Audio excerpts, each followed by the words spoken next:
Hello everybody, welcome back to the channel. Today I'm going to talk about the best investments I've actually ever made. This is going to be a variety of different investments which I've actually made over the last few years. You know, they could be business, they could be personal. I'm going to put them all into this video and tell you which ones I invested in and why. Firstly, we have camera gear. So it's not an investment like I was buying a specific stock or I was buying shares of something. The investment of buying gear and this setup definitely helped me within the last few years or so. So when I actually first bought a camera, I didn't actually buy it myself.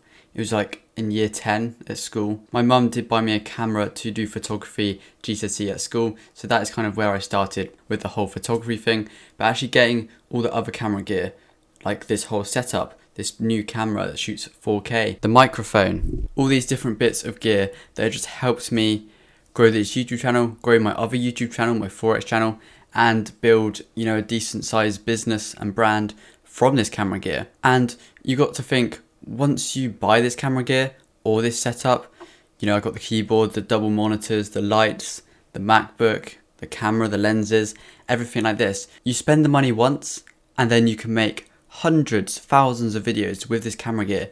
And the return on investment of this is pretty crazy because you think with YouTube, there is unlimited revenue possibilities. I could make 1,000 videos in a month, pump out the content, and I could make back what they cost for the camera within 1 month. I think last year on my other YouTube channel, I made around £2,600. This camera, £2,500. So last year's content has actually paid for this camera to upgrade the content for the channels. And it's also enabled me to create this second channel, all this gear. The quick rendering times from the good PC mean I can get out videos quicker without having to wait 10 hours for Premiere Pro to render or freeze, have to start again. Everything's done quickly. I can pump out the videos now. And the initial investment was quite high compared to what you'd usually start with. But I started recording videos with my phone. I even started recording videos with a webcam of my old laptop. I think the laptop was around 10 years old, but I was actually recording with the little webcam that was built into the screen. And the quality was horrendous. But a lot of the times it is just about the content. And if people like your content and you're providing value, then people are going to watch it regardless of the quality. And I think that's how I built my Forex channel. The quality wasn't the best at the start, but people were enjoying watching the videos. They were gaining value from the strategies which I was sharing. So then people carried on watching the channel. The second investment was actually buying my first Forex course. So, when you start, everyone buys courses. Everyone thinks this trader on Instagram's got a car, a nice car, so he must be a profitable trader. So I started, I bought a course. I think I bought a few courses, but obviously this first course didn't directly help me trade Forex because when the first courses you usually find, they're pretty terrible and they promise like a get rich quick, which is in reality, looking back now, I don't know how anyone falls for it. But at the start, that's all you see. You see the profits, you see the money. It's quite easy to fall victim to these people that show the cars, the money and everything on Instagram to get you to buy their courses. And I was one of those people that bought into the lifestyle and thought, if I follow their course, then I will have these too within like a couple years. But buying this course actually got me interested in Forex, got me interested in learning myself. And then I built my own strategy. And, now I've got that skill set for the rest of my life. I could trade every single day for the rest of my life now and make money consistently over time. And, I've always got that income source now. So say I want to make money in the week, I can just sit down at the charts and do some chart work. The next investment is cryptocurrency. A lot of people have been investing in crypto recently, and just turning 18 last year was my first opportunity to actually get into crypto. Because people always say, oh, you should have bought 5 years ago when it was at like £1 per coin for a Bitcoin. But I was like 13. I didn't even have a clue what a Bitcoin was. I didn't have a clue what an investment was, let alone which ones to actually pick. So when I turned 18, this is when I actually started buying cryptocurrencies. And this was around March last year, and the prices were quite low. So I was getting XRP quite cheap and Ethereum very, very cheap as well. Taking profits at the highs, waiting for it to crash, buying in again, and then taking profits when it equals the highs. That's what I was doing last year and to the start of this year. And I sold my Ethereum at pretty much equal to the highs, around 4,700. By doing this, I was able to like 2x, 3x my money on most of my investments. And this is realized profit too. This isn't just profit that has now dropped 50% because the market's crashed. This is profit I've actually taken out of Binance, out of my ledger, and secured. And now all the money in my crypto portfolios are actually just playing with profit.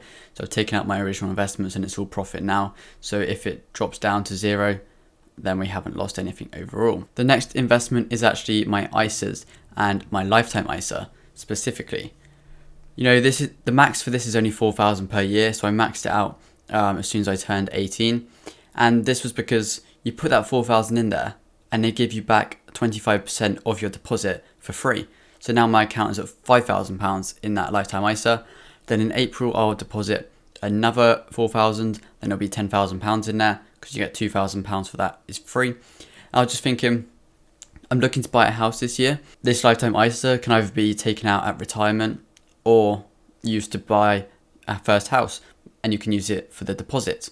So I was thinking, instead of just having money sat in my bank, that 8 grand, I might as well invest it into the lifetime ISA, make that £2,000 for free, and then buy the house at the end of the year or into next year whenever I choose to buy a house, and when the markets actually have houses available. And this is just free money. It's beating the interest rates from the bank, and it's also beating inflation, because you think that 4 grand is losing money each year to inflation.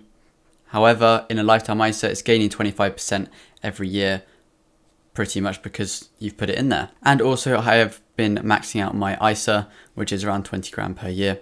But this is pretty much just to beat inflation again and to compound my money over time. I've actually done a video on my investment plan on my channel, which was my second ever video. And this is literally just because it's better than sitting in a dormant bank account, savings account, just losing money each year due to inflation and bad interest rates. The next investment is actually a bit different, and it is building this personal brand, the Wills FX brand and this sort of personal brand side of social media. And obviously this doesn't just come overnight. It does take months or even years to build a personal brand and to get people to actually watch your videos. Like my first Forex videos hardly got any views, but then people start watching every single one.